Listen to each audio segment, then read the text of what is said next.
అదే ఎఫెక్షన్కి ప్రేమకి ఇంకొద్దులేండి, డబ్బులు సంపాదించడానికి అమ్మాయిలు కావాలి తప్ప మనం రెస్పాన్సిబిలిటీ, అమ్మాయి అంటే ఒక రెస్పాన్సిబిలిటీ అన్న ఫీలింగ్ పెరిగిపోయింది.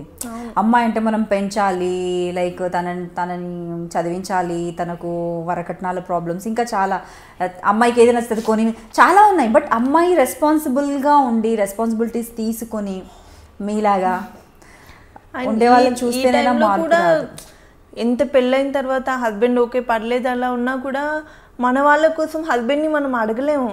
ఎలా అడుగుతాం? మా మమ్మీకి బాగాలేదు, కొంచెం డబ్బులు కావాలి, ఇది తినకు బాగాలేదు, అలా అడగలేం కదా. అండ్ ఈ టైంలో కూడా నాకు అసలు వదిలేయాలనిపించదు వాళ్ళని. ఎప్పుడు సింగిల్ రూపీ కావాలన్నా నేనే ఇవ్వాలి, హాస్పిటల్ వెళ్ళాలన్నా నేనే తీసుకెళ్ళాలి, అలా ఉంటుంది అనమాట నాకైతే. సో చాలా జాలి అండ్ జాలి అనడం కన్నా కూడా రెస్పాన్సిబిలిటీ అనేది తీసుకున్నారు మీరు. మీ ఇంట్లో ముగ్గురు అమ్మాయిలే, అక్క వాళ్ళు కూడా ఓకే టైప్లో ఉన్నారు కాబట్టి మీరు ఇంకా వాళ్ళు కూడా ఇప్పుడు కొంచెం బిజీ అయినప్పుడు పర్లేదు. ఫస్ట్ ఆఫ్ ఆల్ మన చేతిలో మినిమం ఉండాలి కదా మనం పెట్టాలంటే. వాళ్ళు ఇప్పుడైతే పర్లేదు, కొంచెం చూసుకుంటున్నారు. నేను దట్టు ఈ టైంలో డౌన్ అయిపోయాను కాబట్టి వాళ్ళు కొంచెం సేవ్ చేస్తున్నారు. సో ఇప్పుడు 15 సీరియల్స్ చేశారు మీరు, చేసినవన్నీ కూడా హిట్ సీరియల్స్. కొన్ని సీరియల్స్ కొంచెం రేటింగ్ పరంగా తక్కువ ఉన్నా కూడా మీకు మాత్రం మంచి పేరు తీసుకొచ్చాయి. సో ఆ విషయంలో మీరు అదృష్టవంతులు అనుకోవచ్చు. But heart favourite character, heart favourite serial అంటూ ఒకటి ఉంటుంది. ఉన్నాయి 2-3. And first of all Ramulamma నాకు ది బెస్ట్ బ్రేక్ ఇచ్చిందంటే మొగల్ రేకులు. అది ఇంకా శిరీష అంటే ఏంటి అనేది కొంచెం ఒక రేంజ్లో నిలబెట్టేసింది. ఆఫ్టర్ దట్ ఇంకా కంటిన్యూ అయ్యి ప్రాజెక్ట్స్ అన్నీ. And Ramulamma is the best. ఇంకా మళ్ళీ నేను లైఫ్లో చేస్తానో చేయను అన్నలాంటి ప్రాజెక్ట్ అది. నేను ఫోన్లో మాట్లాడే ఫస్ట్ రాములమ్మ అన్నాను కదా. ఆ తర్వాత ఇంకా భానుప్రియ అమ్మతో చేశాను నాతి చరామి అని. అసలు నేను చిన్నప్పటి నుంచి ఆవిడ సాంగ్స్ మీద డాన్స్ చేస్తూ స్కూల్లో కాలేజ్లో అంత పిచ్చిగా ఉండేదాన్ని. ఆవిడతో అనగానే నేను ప్రాజెక్ట్ ఒప్పేసుకున్నాను, రెమ్యునేషన్ ఏం మాట్లాడకుండా. అంత పిచ్చి ఉండేది ఆ ప్రాజెక్ట్ అయితే. అది చాలా ఇష్టం. ఆవిడ కూడా చాలా మంచి యాక్ట్రెస్ అండి, చాలా.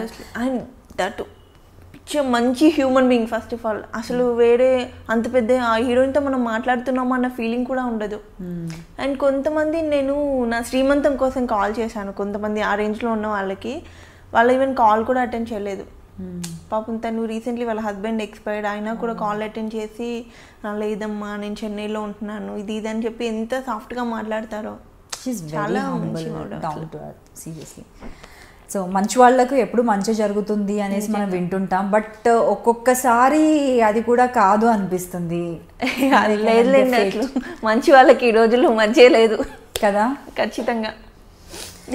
ఓకే, సో హార్ట్ ఫేవరెట్ వచ్చేసి 2-3 సీరియల్స్ ఉన్నాయి. సో బ్రేక్ అంటే అన్నిట్లో బ్రేక్ అని కంప్లీట్ బ్రేక్ అంటే మొగలి రేకులు ఎక్కువ అనుకోవచ్చు కొంచెం. అండ్ చేసిన క్యారెక్టర్స్ ప్రతి దాంట్లో కూడా లుక్ వైజ్గా కూడా మీకు చాలా వేరియేషన్ చూపిస్తుంటారు. అంటే ఫస్ట్ ఆఫ్ ఆల్ నాకు ఏదైతే రెమ్యునేషన్ వాళ్ళు ఇస్తారో అది కాస్ట్యూమ్స్కి వెళ్ళిపోద్ది, నాకేం ఉండదు. అండ్ ఓన్ కాస్ట్యూమ్ కాబట్టి ఖచ్చితంగా. ఇంకొకటి ఫస్ట్ ఆఫ్ ఆల్ లుక్ అనేది కాస్ట్యూమ్ మీద పడుతుందని చాలా ఇంట్రెస్ట్ తీసుకుంటాను. డూ యూ థింక్ అది నిజం అంటారా? ఆబ్వియస్లీ. పర్ఫార్మెన్స్ మీద ఏమి ఉండదా? లుక్ ఫస్ట్ కనీసం మనం లుక్ చూడాలి అన్న కూడా ఉంటుంది కదా. పర్ఫార్మెన్స్ ఎలాగో 2-3 సీరియల్స్లో ఈ అమ్మాయి బాగా చేస్తుందని అర్థమైపోతుంది. నేను ఒక వేరియేషన్ అంటూ చూపిస్తేనే కదా ఇంకా జనాల్లో ఎవరైనా చూసేది. కానీ మీరు ఎలా అంటున్నారు? కొన్ని ఇప్పుడు ఛానల్స్లో చూసుకున్నా, కొంతమంది చూసుకున్నా కూడా కాస్ట్యూమ్స్ కూడా ఆ బొటిక్స్ నుండి కర్టసీస్ అవి వస్తున్నాయని విన్నాము సీరియల్స్కి, లీడ్స్కి. అండ్ మీరు ఎప్పుడు అవి అలాంటివి తీసుకోలేదా? ఎవరైనా కాల్ చేసి మేము ఇద్దాం అనుకుంటున్నాము అంటే ఓకే, నేను కాల్ చేసి నాకు ఇస్తారా, నేను చేద్దాం అనుకుంటున్నాను ఈ ప్రాజెక్ట్, కొంచెం తక్కువలో ఇస్తారా, అడగలేదు, నా వల్ల కాదు.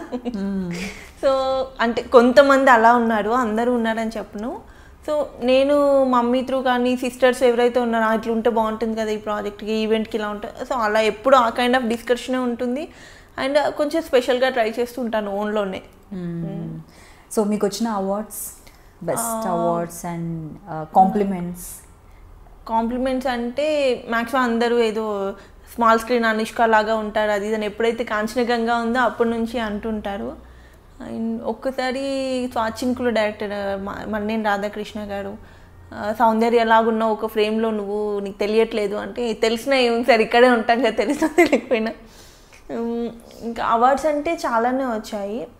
నంది అవార్డ్ లాంటి పెద్దవి రాకపోయినా మ్యాక్సిమం ఆరాధన అవార్డ్స్ కానీ కలర్స్ అని ఏవైతే వీళ్ళు రెగ్యులర్గా ఇస్తుంటారో అన్ని అవార్డ్స్ వచ్చాయి.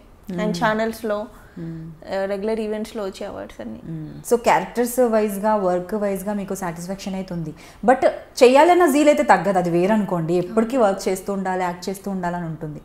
బట్ ఉన్నంతలో చేసినంతలో మీకు ఒకటి ఫస్ట్ నుంచి ఉండేది just police kind of role, CID లాంటి ఆ కైండ్ ఆఫ్ రోల్ ఇంతవరకు నేను చేయలేదు. మీకు బాగుంటుంది కదా. నేను అది లిటరల్లీ వస్తుందేమో అని చూస్తున్నాను. ఆ కైండ్ ఆఫ్ ప్రాజెక్ట్స్ లేవు ఫస్ట్ ఆఫ్ ఆల్, ఇప్పుడు ఆ స్టోరీ లేదు, ఓన్లీ ఫ్యామిలీ స్టోరీస్ అలాగే ఉన్నాయి ఎక్కువ. సో మీరు ఇండస్ట్రీకి వచ్చిన తర్వాత మీకు ఎప్పుడైనా వెనక్కి వెళ్ళిపోవాలనిపించే సిచ్యువేషన్ ఫేస్ చేశారా? Bad situations, bad comments, like rumours, gossips. Rumours అంటే ఏముందండి, వాటంతట అవే క్రియేట్ అవుతాయి, అవే వెళ్ళిపోతాయి. ఎందుకు క్రియేట్ అవుతాయో కూడా తెలియదు కొన్ని అయితే. నాకు ఈ మధ్య అనిపిస్తుంది, ఏదైతే పర్టికులర్గా నేను బ్రేక్ తీసుకొని మళ్ళీ రీఎంట్రీ ఇద్దామని వెయిట్ చేస్తున్నానో, ఈ మధ్య అనిపిస్తుంది కొంచెం ఇండస్ట్రీ అట్మాస్ఫియర్ చేంజ్ అయిపోయింది, ఫ్రెష్నెస్ అన్న ఫీలింగ్ ఎక్కువైపోయింది. ఫస్ట్ ఆఫ్ ఆల్ మన ఇంట్లో ఫుడ్ మనకు నచ్చట్లేదు, బయట ఫుడ్డే ఎక్కువ నచ్చుతుంది మన వాళ్ళకేమో. ఈ మధ్య అనిపిస్తుంది ఏంటి వెయిట్ చేయడం కంటే ఏదైనా బయట ఏదైనా వర్క్ చేసుకుంటే బెటర్ ఏమో, అసలు వెయిట్ చేయడం వేస్ట్ అని అనిపిస్తుంది ఇంకా. సో చూడాలి. ఒక 3 yearsలో ఇంత మార్పా? అలా వచ్చి 3 years కూడా నేను బ్రేక్ తీసుకోలేదు. మనసు మమత నేను 6th month వరకు చేశాను ప్రెగ్నెంట్ అయ్యి.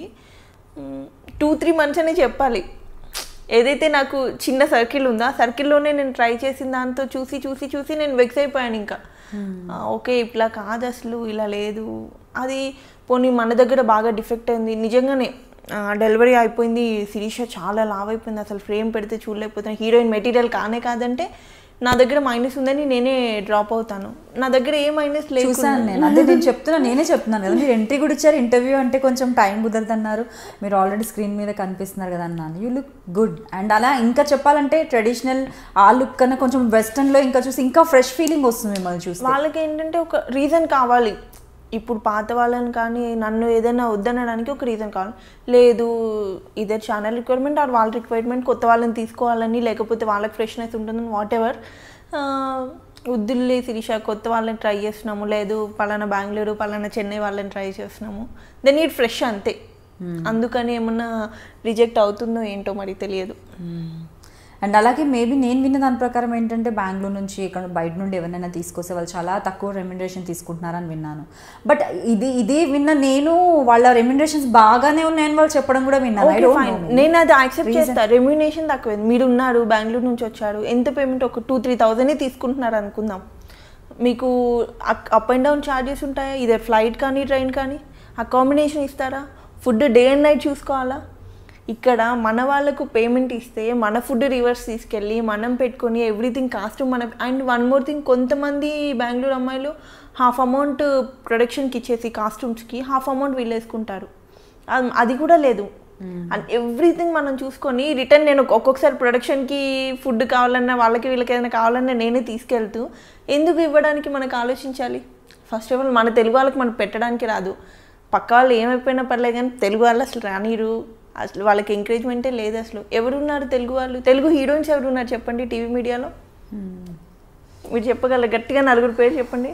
ఇప్పుడు కష్టం, కాంప్లికేటెడ్ యాక్చువల్లీ సిచ్యువేషన్ చూస్తే. నెగిటివ్ అయినా చెప్పొచ్చు, సెకండ్ లీడ్స్ చెప్పొచ్చు, బట్ లీడ్ అన్నది ఎవరు జస్ట్ చిన్న క్యారెక్టర్ చేసే వాళ్ళని కూడా బయట నుంచే తెస్తున్నారు.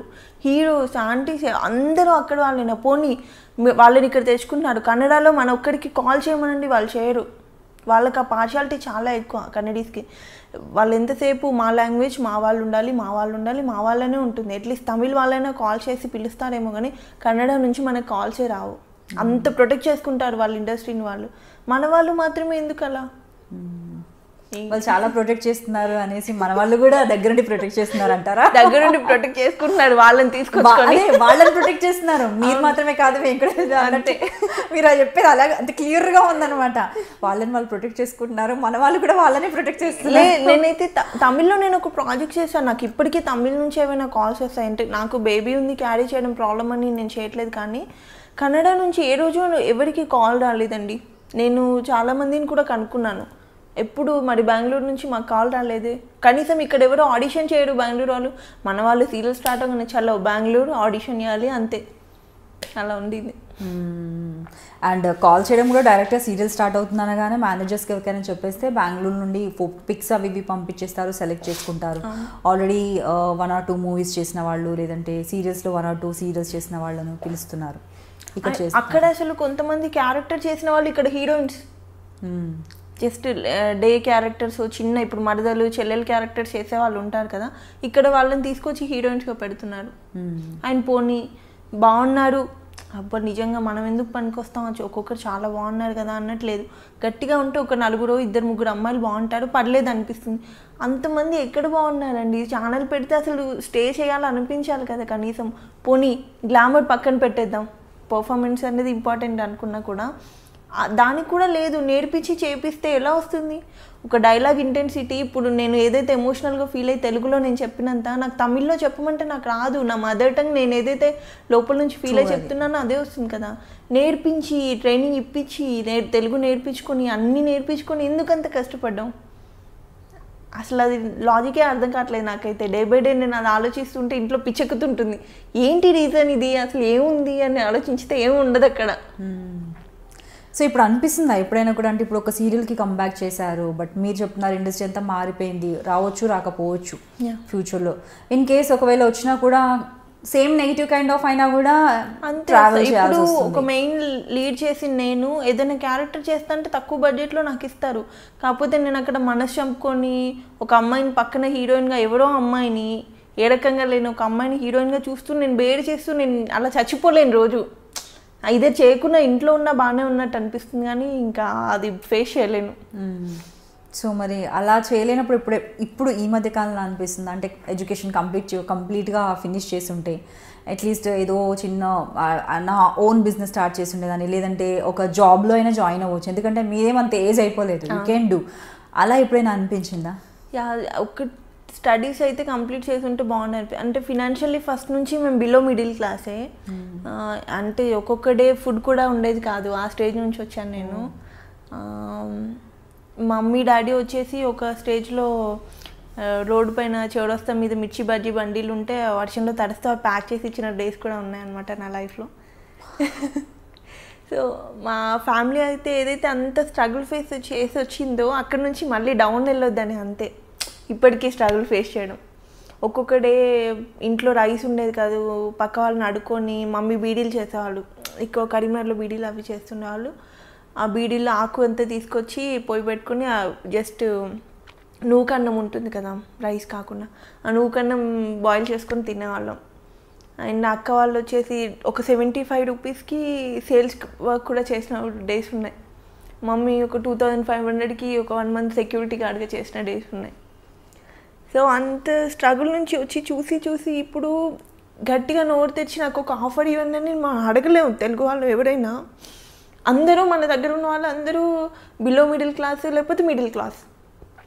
కష్టపడి పని చేద్దామంటే మీరు ఇప్పుడు ఈ టైంలో కూడా ఆఫర్స్ ఎవరికి ఇవ్వనట్టయితే పక్క వాళ్ళని ఎవరినో తెచ్చుకొని అది చాలా హర్టింగ్గా ఉంటుంది. ఇప్పుడు ఇంత ఫేమ్ వచ్చిన 15 సీరియల్స్ చేసిన నేను వెళ్ళి ఎక్కడో చోట జాబ్ చేస్తా అంటే నన్ను వాళ్ళు చీప్గానే చూస్తారు. హీరోయిన్ వచ్చేసి ఏంటి ఇక్కడ చేస్తుందని, ఒక సెలబ్రిటీ అయిన తర్వాత మనం బయట లొకాలిటీలో తిరిగితే ఒక కైండ్ ఆఫ్ డిఫరెంట్ ఉంటుంది. వాళ్ళకి ఏంటో తెలియదు, మరి మనం ఏదో ఇది చేస్తామని కాదు, ఒక కైండ్ ఆఫ్ లుక్లో ఉంటారు వాళ్ళు, ఒక మైండ్ సెట్ ఏదోలా ఉంటుంది వాళ్ళది. అలా చేయలేము. ఇప్పుడు నేను వెళ్ళేసి 5000కైనా జాబ్ చేయడానికి రెడీ ఉన్నాను, కాకపోతే నాకు రావు. మీకేం తక్కువ, మీకెందుకండి చేయడం, ఇక్కడికి వచ్చినా పని చేస్తుందా లేదా, మీకు ఆఫ్టర్ ఈ పని ఎందుకు మీరు చేయడం అన్నట్టు చూసి జడ్జ్ చేసేస్తారు. తిని అసలు ఏం పని చేయలేదు, తిని పని చెయ్యొద్దు అన్న ఫీలింగ్. మా ఫ్యామిలీ మా చుట్టాల్లోనే ఏం తక్కువ ఉంది శిరీషకి, అన్ని సీరియల్స్ చేస్తుంది, అన్ని లక్షలు సంపాదించేసి ఉంటుంది. నా ఫ్రెండ్స్ క్లాస్మేట్స్ ఎవరైతే ఉన్నారో ఒక 1 lakh ఉంటే అడ్జస్ట్ చేయవే, నేను నెక్స్ట్ మంత్ అలా ఇచ్చేస్తాను. నాకు ఫోన్ చేసి అలా 1 lakh అంత ఈజీగా అడుగుతున్నారా? 1 lakhని ఎలా అవుతుంది అలా? నేను నెల మొత్తం కష్టపడితే నాకు ఫైనల్గా ఒక 2-3 వేలు మిగిల్చుకోవడమే కష్టం అవుతుంది. నా మెయింటెనెన్స్ మమ్మీ వాళ్ళకి కానీ వీళ్ళని కానీ చూసుకోండి. మీరు ఫ్యామిలీ మొత్తము చూశారు అండ్ చూస్తున్నారు, అయినా కూడా ఇప్పుడు మీకు కష్టపడి మీ బేబీని క్యారీ చేస్తూ మీరు ఇప్పటికీ కూడా కష్టపడి మీ మమ్మీని చూడాలనుకుంటున్నారు, మీ అమ్మమ్మని చూడాలనుకుంటున్నారు. సో మీ డాడీ ఎక్స్పైర్ అయ్యారు హెల్త్ బాగాలేక రీసెంట్గా. అంటే ఇన్ని రెస్పాన్సిబిలిటీస్ ఉన్నాయి కాబట్టి మీరు ఇంకా కష్టపడాలనుకుంటున్నారు. మీ ఫ్రెండ్స్కి ఇన్ని రెస్పాన్సిబిలిటీస్ కాకుండా ఓన్లీ మీరు సంపాదించేదే కనిపిస్తుంది, ఖర్చు కనిపించట్లేదు. ఈజీ అమౌంట్ అనేది ఎప్పుడైతే వాళ్ళు పెళ్లి చేసుకున్నారో వాళ్ళ హస్బెండ్ అంతా ఈజీ వెల్ సెటిల్ అయి ఉన్నారు, ఈజీ మనీ ఉంది. నేను ₹1 ₹1000 పేమెంట్కి డే అండ్ నైట్ వర్క్ చేసిన డేస్ ఉన్నాయి. ఇవాళ మార్నింగ్ 6కి వెళ్తే నెక్స్ట్ డే మార్నింగ్ 6కి ప్యాకప్ అయ్యి వర్క్ చేసిన, ఎందుకు రాములమ్మండి దగ్గర నేను ఒక 5-6 డేస్ కంటిన్యూస్గా అలా వర్క్ చేసిన డేస్ ఉన్నాయి, వర్షంలో చలిలో. కానీ ఎందుకు అంత తక్కువ రెమ్యునరేషన్కి మీరు వర్క్ చేశారు? అంటే మీరు ఆల్రెడీ పీక్ స్టేజ్లో ఉన్నారు, మీకు ఆపర్చునిటీస్ అప్పటికి కొంచెం పడలేదు. ఎప్పుడైతే స్టార్టింగ్ అడుగుకిచ్చే మనసు కొన్ని ప్రాజెక్ట్స్కి నేను తక్కువే తీసుకున్నాను, నాకు తెలియదు ఒక మెయిన్ లీడ్ ఎంత తీసుకుంటున్నారో తెలీదు, గట్టిగా డిమాండ్ చేస్తే ఏమో ఆఫర్ తెలుసుకోలేదు బయట అంటే ఎలా ఉంది అనేది. అక్క కూడా ఏంటంటే చిన్న రోల్స్ చేసి వచ్చింది, తను ఎప్పుడు మెయిన్ లీడ్ చేసింది తెలీదు. ఒకవేళ గట్టిగా డిమాండ్ చేస్తే ఆఫర్ రాదేమో, ఎందుకు ఛాన్స్ తీసుకోవడం, అంత ఫుడ్డే లేకుండా స్టేలో వచ్చిన దానికి ఇప్పుడు ₹1000 వచ్చినా పర్లేదు, నెలకు 10,000 వచ్చినా చాలు, ఇందులో హ్యాపీగా బ్రతకొచ్చనే ఉండేదాన్ని నేను ఎప్పుడు. ఇప్పటికీ నేనేం డిమాండ్ చేయనండి, మరి ఎందుకో మరి తెలియదు. శిరీష చాలా ఎక్కువ డిమాండ్ చేస్తుందంట, అసలు 10,000కి మించి తక్కువ చేయదంట. అంటే నాకు ఎవరు కాల్ చేశారు, ఎవరు అడిగారు, ఎవరితో చెప్పాను నేను, ఎందుకు క్రియేట్ చేస్తారు ఇవన్నీ? వాడికి ఎవరికో ఒకరు నచ్చేసి ఉంటాడు, వాడు మెంటల్గా ఒకరిని ఫిక్స్ చేసుకుని ఉంటాడు, ఇవి అమ్మాయిని రిజెక్ట్ చేపియాలి అంతే. దానికి 1,00,000 రీజన్స్, లావ్ అయ్యాలని, లేకపోతే అమ్మాయి లొకేషన్లో టైంకి రాదు, అసలు షార్ట్లో టైంకి ఉండదు, పిచ్చి పిచ్చి వేషాలన్నీ లొకేషన్లో వేసి ఎందుకు వేస్తాను? నువ్వు నాతో వర్క్ చేస్తే కదా నా గురించి డిసైడ్ అవ్వాలి. టైంకి రాదు అంటే ఇన్ని ప్రాజెక్ట్స్ ఎలా చేశాను? అండ్ ఒక్కొక్క ప్రొడక్షన్లో నేను ఖచ్చితంగా 2-3 సీరియల్స్ చేశాను.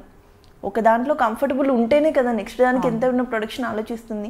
ఇవి అడ్డమైన రూమర్స్ అన్ని క్రియేట్ చేసి బ్యాడ్ చేయడం తప్పితే ఇడియట్స్కి కొంతమందికి పర్టికులర్గా వేరే వర్కే ఉండదు ఇండస్ట్రీలో. అయితే దానివల్ల ఇంకా సగం తగ్గిపోతుంటాయి. గాసిప్స్ రూమర్స్ అనేవి చాలా వస్తుంటాయి. ఇంకా స్పెషల్లీ అంటే ఒక్క సీరియల్ చేసి ఏదైనా ప్రాజెక్ట్ ఒకటి చేసి కొంచెం నేమ్ వస్తుందంటే చాలు, వెనకాల 100 మాట్లాడుకుంటారు. అలాంటిది మీరు 15 ప్రాజెక్ట్స్ చేశారు, మంచి ప్రొడక్షన్స్లో చేశారు, చాలా హార్డ్ వర్క్ చేశారు, మీకంటూ ఒక ఫేమ్ నేమ్ ఉంది. మీ పైన గాసిప్స్ రావడం అనేది అది కామన్ థింగ్. చాలా కాకపోతే దాంట్లో ఎన్ని నిజాలు ఉన్నాయంటారు, ఎన్ని మీరు అంటే ఎలాంటి అనిస్తారు? ఇప్పుడు శిరీష అన్ని ప్రాజెక్ట్ చేసిందంటే ఊరికేనే చేసిందా? నువ్వు చూసావా? వచ్చి చూడు ఫస్ట్, నేనేంటో నన్ను చూసి నా వెనకాల ఉండి తర్వాత డిసైడ్ అవ్వు నా గురించి. 4 ఆఫర్లు రాగానే ఇంక ఖచ్చితంగా ఏదో ఒకటి నేను చేస్తే ఎఫ్ఐఆర్ అనేది మెయింటైన్ చేస్తేనే అవుతుందా? ఏమో నాకు లక్ బాగుందేమో. నేను ప్యాకప్ అయ్యేంత వరకు 3 o'clock midnight షూట్ చేయమన్నా నేను చేస్తాను. ఇంకొక అమ్మాయిలు చేయకపోవచ్చు, నేను కోఆపరేట్ చేయడం నచ్చిందేమో ప్రొడక్షన్కి, అందుకని కంటిన్యూ అయ్యానేమో. మెంటలీ అసలు అనవసరమైన చెత్త అంతా క్రియేట్ చేసి ట్రాప్ పెట్టడం తప్పితే ఏం లేదు దీనికి. ఇంకా లక్కీగా మా హస్బెండ్ అనేవాడు లవ్ మ్యారేజ్ కొంచెం ఎక్కువ అర్థం చేసుకుంటాడు కాబట్టి నేను బ్రతికిపోయాను. ఈ పిచ్చి రూమర్స్ వల్ల ఒకవేళ అటు ఇటు మెంటాలిటీ ఉండి కొంచెం అనుమాన పోవడం అయితే ఈ పాటికి వదిలేసేవాడు నన్ను. అలా ఉంటాయి అన్నెసరీ థింగ్స్, అసలు లేనివి. నేను టైంకి వెళ్ళి నేను పొద్దున్న 7 o'clock ఉండమంటే 9కి షార్ట్లో ఉన్నంటే నేను 8:45 ఉన్న డేస్ కూడా ఉంటాయి. ఎందుకు ఉండరు షార్ట్లో? ఎవరు చూసారు, ఎవరు మాట్లాడారు చూడకుండా ఉన్నాను. వాళ్ళు అసలు ఆ ప్రొడక్షన్లో కొన్నిట్లలో నేను చేయలేదు, వాళ్ళు కూడా ముందే డిసైడ్ అయిపోతారు.